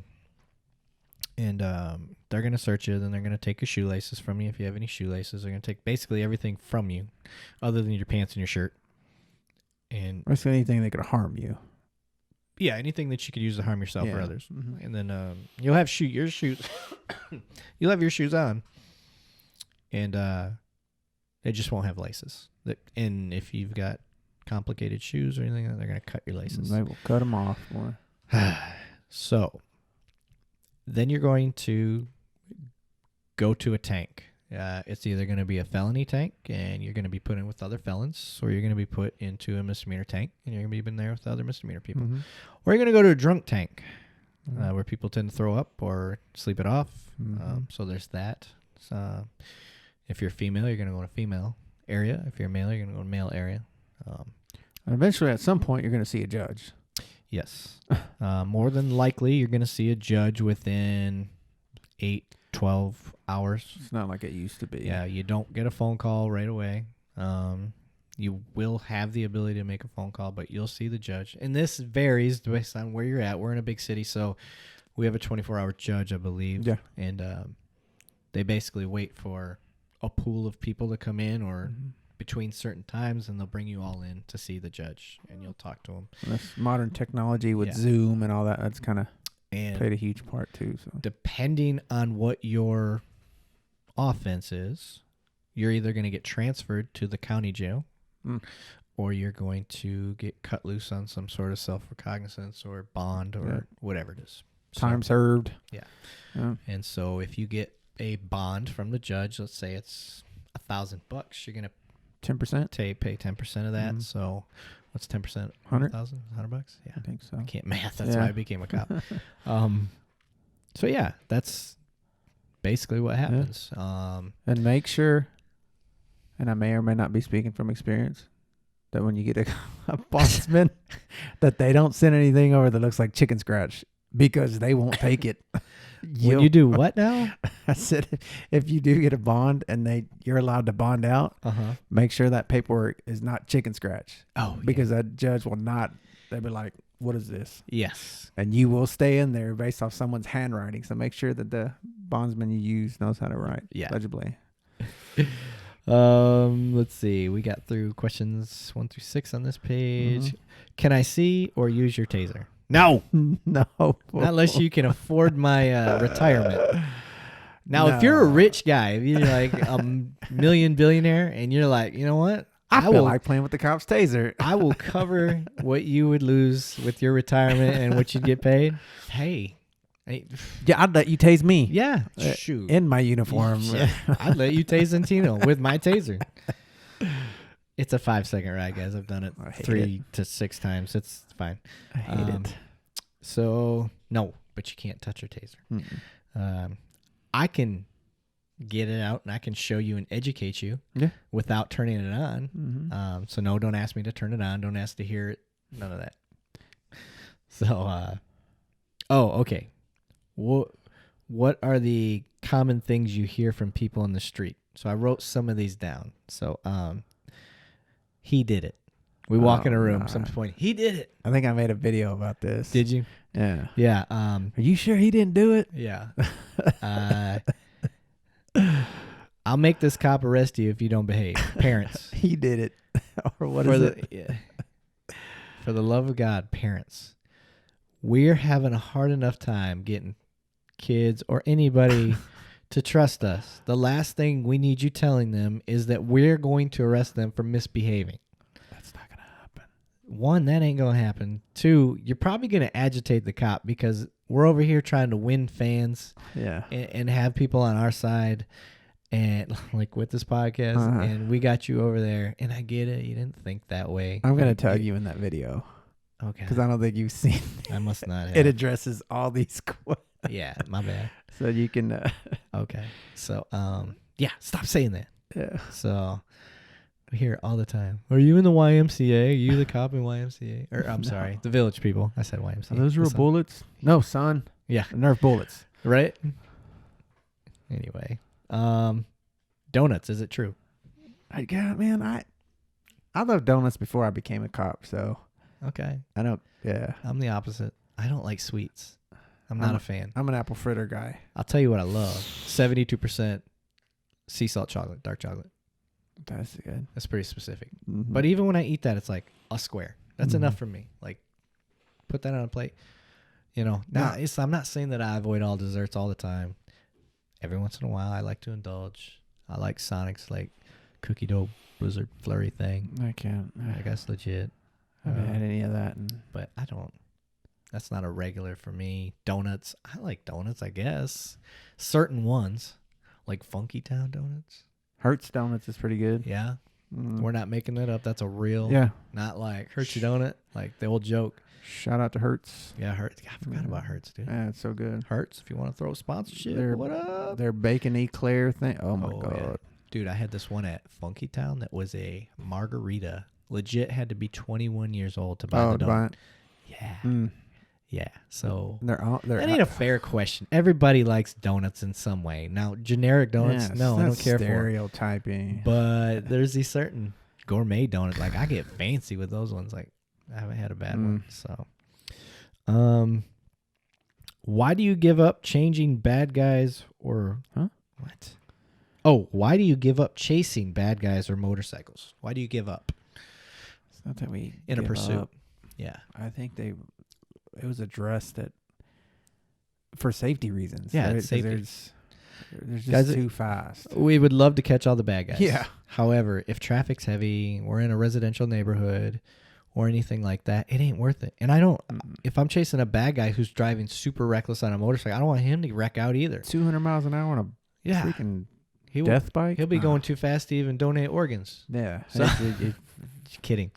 No, it's true. Yeah. If you're going that fast and you're Liquefy 'em. you're useless. So, but I don't want anybody hurt. So it's not worth it. And then officers themselves, like we get in a tunnel vision when we're driving fast and furious. Like unless you condition yourself to handle that stuff, you don't want a 0 to 5 year officer like in tunnel vision driving in rush hour traffic trying to catch some dude who ran from the cops for an unknown reason. Yeah. So now if it's a wanted murderer or rapist or some other violent felony, okay, now start measuring the risk reward. Yeah. But then we also have the chopper for that too. Yeah, so. there's other reason. If I've got the guy identified, then it's not a reason to go chase him. Just write the warrant and move on from there. Because they say to keep him in view, you're not keeping a bike in view. Yeah, motorcycles. Yeah, you're not. Yeah. So, and unfortunately, motorcycle guys know that and they'll run immediately. So now I will say the state police don't have that policy. Yeah. Right. So you better hope the staties aren't near you. So yeah, that's why we do that. What is the most interesting call you've had? Most interesting call.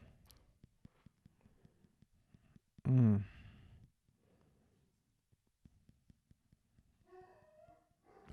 can hear my dog barking. I know. I don't know that one either. Most interesting. I'll say one of my most interesting. I don't know my most interesting, but one that I can think of freely off the top of my head is I got to train somebody. I was at FTO for a day. Now I've never been an FTO officially, right? But the FTO that was supposed to train this one officer called in sick, and the sergeant said, "Levine, I want you to train this rookie who was a female." So I was like, all right. So I'm like, she's in phase 1. I'm doing what I told you guys I would like to do. I'm going to make her take basic calls, right? The bread and butter calls for reports. So we had a burglary call. Somebody had stolen a bunch of tools and equipment from a guy that flips houses. He had like a Connex box or a trailer or something. It was a trailer. He had a trailer outside this house that he was flipping. It was a historic home. And he had about $200,000-$300,000 worth of tools in there. Now, this has happened to him before, so he had serial numbers of everything on an Excel sheet. Nice. Yeah. Smart people. Yeah, totally prepared. So that was a long call because we had a lot of information to grab, right? So we get that call. Now we're talking right at the beginning of shift. We're working midnights, and this female rookie officer is like, getting all that information. She does the report, and we move on. We're shagging some calls. We're backing people up. 3 a.m. hits. Any female officers to do a search on a female. So I chime up. I want my rookie to train. I want her to be comfortable doing this stuff. She's going to have to do it regularly. So we chime up. We show up. As she's searching this female, the female's like, I know where all this stolen stuff is. If you guys don't arrest me. And I don't know what the officers had on her that we were helping with. But she starts naming like specific things that only people that were involved would know about. Yeah. The color of the trailer, the types of tools that were taken, the initials and serial numbers that were on all these tools. And I noticed, I picked it up right away, and I'm looking, I'm like, seeing if she noticed, and she did. She was on it. She was sharp. And she's like, hey, you think she's talking about our burglary from earlier? I'm like, yeah, pretty sure she is. So we're shift ends at 6 a.m. So we'd already been on shift quite a while.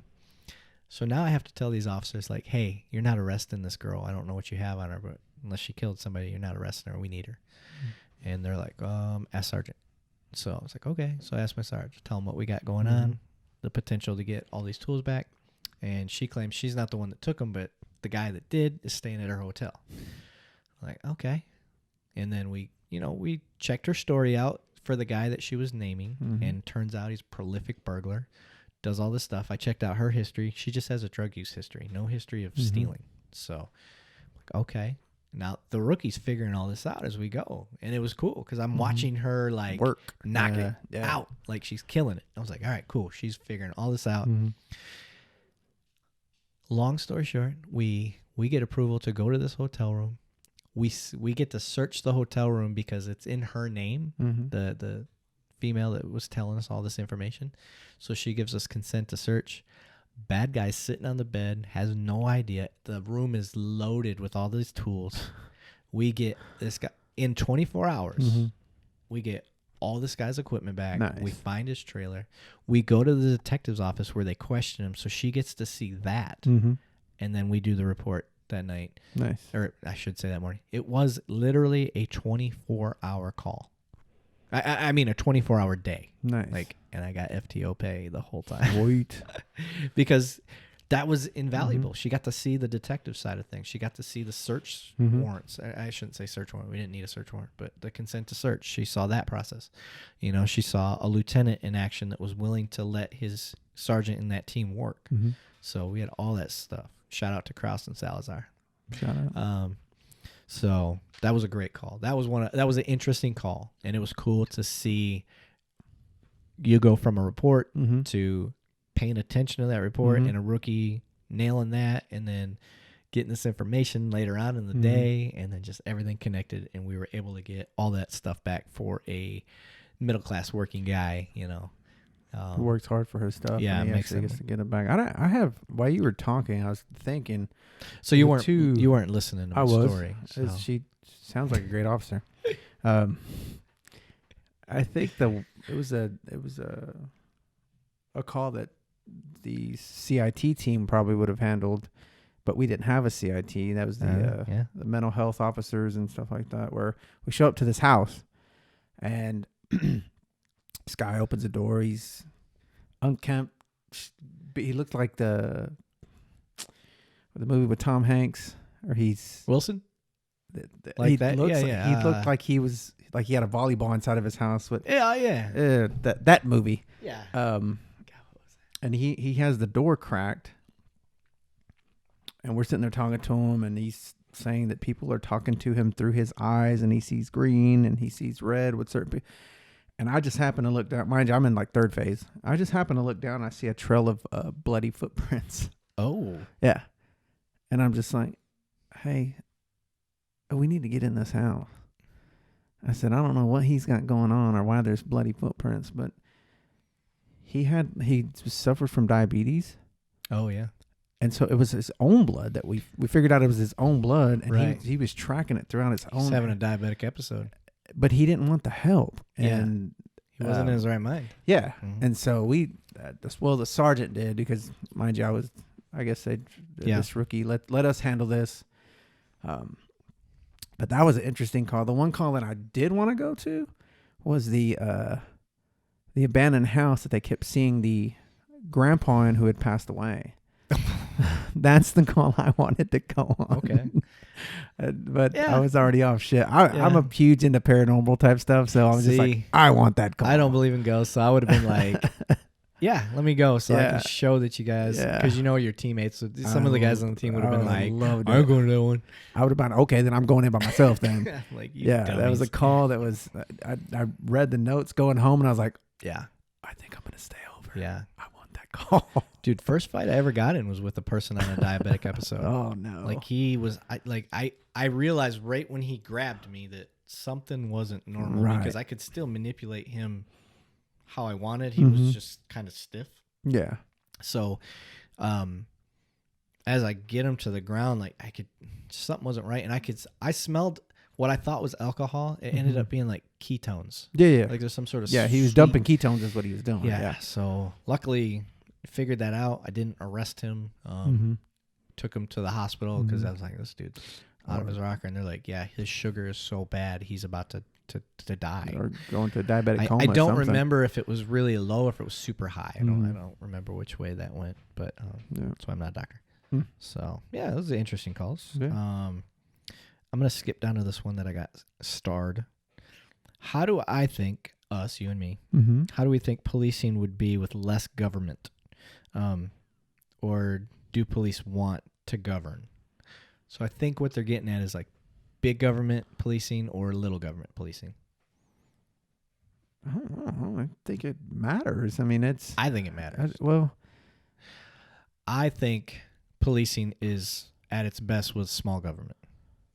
And what I mean by that is the government not getting involved trying to make so many laws. If I'm understanding where the question's coming from. I think that's like, of course it matters.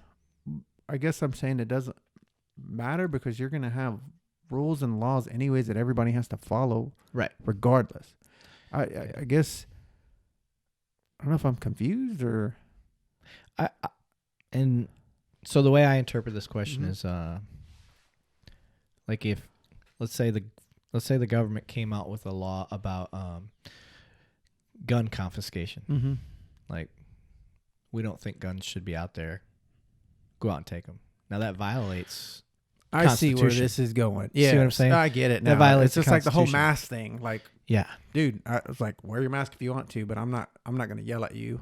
Yeah. That's the manager's job on it. Right. Because you get stopped at Quick Trip. Hey, these guys aren't okay. And Yes. that's y'all's policy. Right.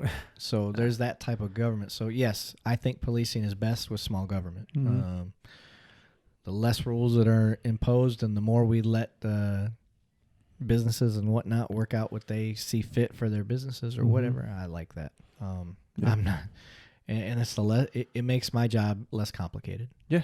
It's easier for me to just go off of, I swore to defend the Constitution. So Constitution's easy for me. That's boom. And then the more you start adding and piling up, the more complicated my job gets. Yeah. So less is more. Yeah. Let's see here. That was fun. Yeah. I liked all this. And I'm not gonna ask that question. That's not a good one. If I have a warrant out for a traffic ticket, do you have to take me to jail? Oh, okay. If I have a warrant out for a traffic ticket, do I have to take you to jail? No.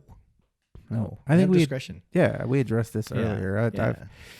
You don't have to. No. Now there's policies and stuff, and technically a warrant says you must take them before a judge. So that's kind of what a warrant is. But the criminal justice system is very full, and there's a long line, and there needs to be that discretion to say, like, look, I don't have the time to take you right now. I have 4 robbery calls holding on the computer. I'm going to go do that. So, no, we don't have to take you. And not even if you're, if I hate to say this, not even if you're, it's a slow day and you're bored. I don't. Yeah, I'm not taking you. It's not. No. But most people their we biggest fear. We have that luxury. Yeah. So we do, and it's all about attitude. Yeah. If your attitude is shit, or excuse my language, if your attitude is crap, and I'm talking you out of trying to go to jail, and you just won't stop. Yeah. Chances are you're gonna go to jail. Yeah. Like, dude. For a Class C. The lowest. Yeah. I mean, it's just an attitude and everything. So. What is stat-driven policing? I think we kind of talked about that earlier. Stat-driven policing is basically, you're evaluating that officer based purely on the stats that he's and it's not necessarily stat-driven. Yeah, and I don't agree with purely stat-driven policing. Now you got to have some matrix to evaluate your officer. A good supervisor shouldn't have to depend on stats. Yeah. You should know what you're doing out there working. So, because let's be real. What's the culture like now? It's all about safety. yeah. It is. It's not, hey man, you need to go write 100 tickets in a. It's not like that. Right. Yeah. So, yeah, so that's what stat-driven policing is. Do cops give cops tickets? Yeah, they do. I've gotten a ticket from a cop. They do. But they also tend to forgive it a little bit more. People with CCWs, concealed weapon permits, or license to carry permits, they tend to get breaks. Military tend to get breaks. The disabled vets. Vets. People who are brutally honest with police about nice speeding, nice. If you can make them laugh, there's all sorts of reasons that people can not get a ticket. Yeah. I'm not saying that's right, wrong. It's just, again, And you're your own boss. As long as you're being fair. Attitude is everything. Yep. Jeez, man. So I've never given a police officer a ticket, and one hasn't given me one. So I don't know. I've never given one. I have been given one. That's not even a thought in my head.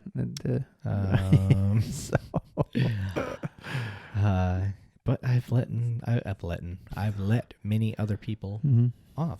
I mean, it's just it's a discretion of how I feel at that time and what's going on. Man, I've said this. I'm not trying to ruin nobody's day. I'm just trying to figure out what the hell you're doing. Yeah. Why Basically, you're being crazy. I have the hypocrite approach. If you're doing something that I wouldn't do, then you probably will get a ticket. Yeah. But if you're doing something I have done, and maybe I still do, I'm not writing you a ticket for that. So, when does the Miranda warning have to be given? Okay, guys, this is one of my favorites. I wish I would have got this question. That's a detective question. Yeah, it is, but it isn't. Because it's the movies. They think, oh my God, they put the cuffs on. They got to read the Miranda warning. No, that is not how the Miranda warning works. No sirs or ma'ams. Okay, so whatever you identify yourself as. Hear me out. This is how this works, guys. I show up. I'm going to use a domestic as a example. I show up to a domestic with my partner. I take the husband. He takes the partner, the spouse. Could be another guy. Whatever. We'll say wife, just for argument's sake.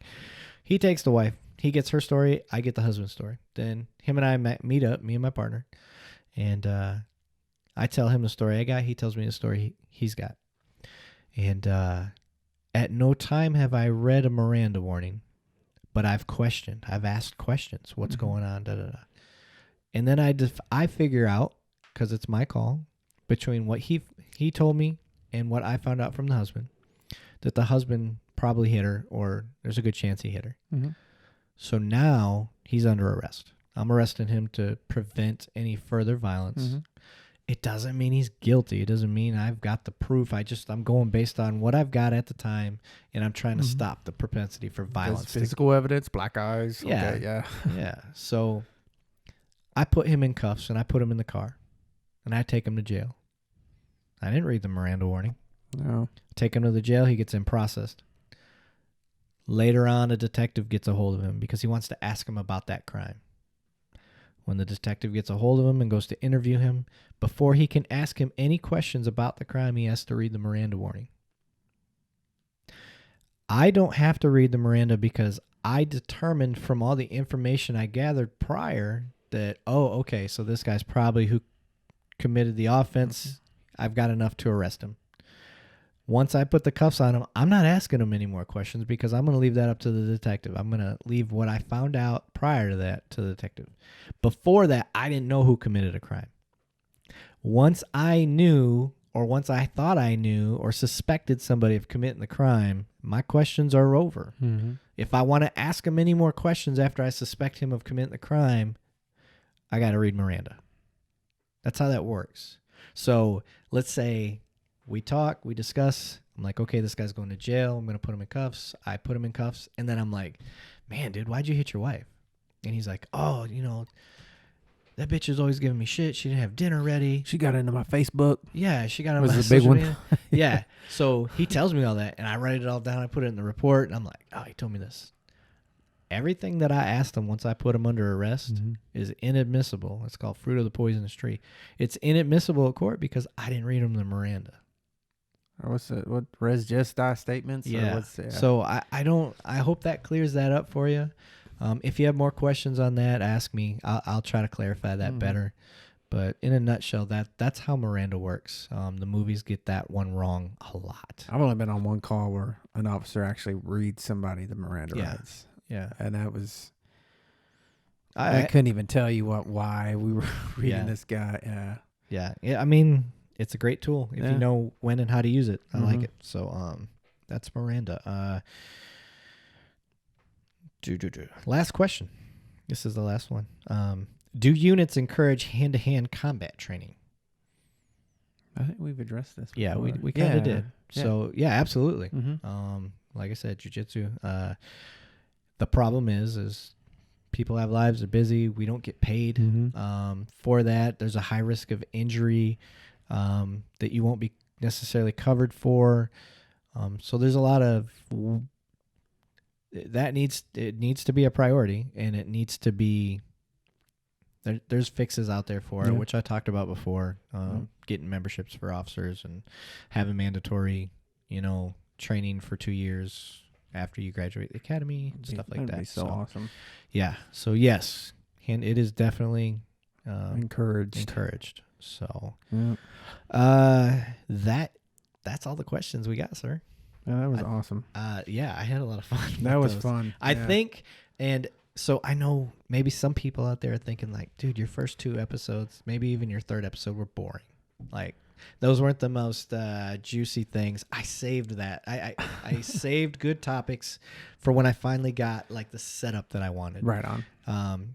I was learning. I didn't want to put a really good topic out there right away and ruin it with crappy production. Shoddy production. Stuff. Yeah. So now that we got everything going, I think this was our first fun and good episode. Yeah, it was fun. And everything's the way that I was kind of had envisioned in my head. I really hope this grows. I really hope people hit that share, subscribe stuff. Yeah. I understand now from all the YouTube videos I watch why people say that all the time. Hit the subscribe button. You see that? Yeah. I don't know how to put the subscribe button right here yet. One day. But we're going to get there. We'll get there one day. But yeah, if you guys like what we're doing, here's the next future Envision stuff. Like I said, we're going to get some more microphones, bigger table. I need to get better equipment. Looking for sponsors. Lava lamps. Lava lamps. Kidding. I feel like a beggar. This is a weird environment for me. But the more I'm learning about the sponsors, the more I realize it kind of validates what we're doing to try to bridge that gap between the community and us. And on top of advertisement for them, and getting their product out there too as well. So I will say this up front: if you're a sponsor that I don't believe in, or don't be offended if I turn you down. I appreciate the offer, but I'm not going to put stuff out there that I don't agree with. Yeah. So, because anybody can. Yeah. Like, I won't. If you're out there, you represent Ford. Like, I don't like Fords, so I'm not going to rep Fords. So, I mean, I'll take a free Ford. I'm kidding. Elon, if you're out there, if you want to rep a Tesla this way, I'm down. I'm only saying that because we only have one car right now. Well, before you get your car, mister, we still need a new mixer so we can get more mics. We need better cameras because this webcam is not what we hoped it would be. Recording on my iPad, which it doesn't have a lot of storage space. Recording on but my it still iPhone. Worked out well, though. It's doing okay. By the way, I sold my truck. Yeah. Yeah, it wasn't like... Yeah. Nothing weird happened. So yeah, that's the next goal. We want to expand. We're on Instagram. We're on Facebook. We're on Buzzsprout, Spotify, Apple Music. Oh yeah, that was the new one. We're on that was a Apple good Music. one We got yesterday. approved. I feel like we're missing one. What is? Oh, Amazon Music. Yeah. Spotify. Yeah. So we're on all these platforms. It's all cool. all the big platforms. Yeah. Which is good. Yeah. So if you go to our Facebook start page somewhere, right? I think we got all the links on there. I'm still trying to figure out how to put all the links on like Instagram and stuff like that. But I think we're doing something good. Thanks for the questions. Yeah, I appreciate the questions. Thanks for listening. Appreciate everybody listening. Yeah. And I think we're done, bro. Boom. I like it. Good job, man. That was fun. I like it.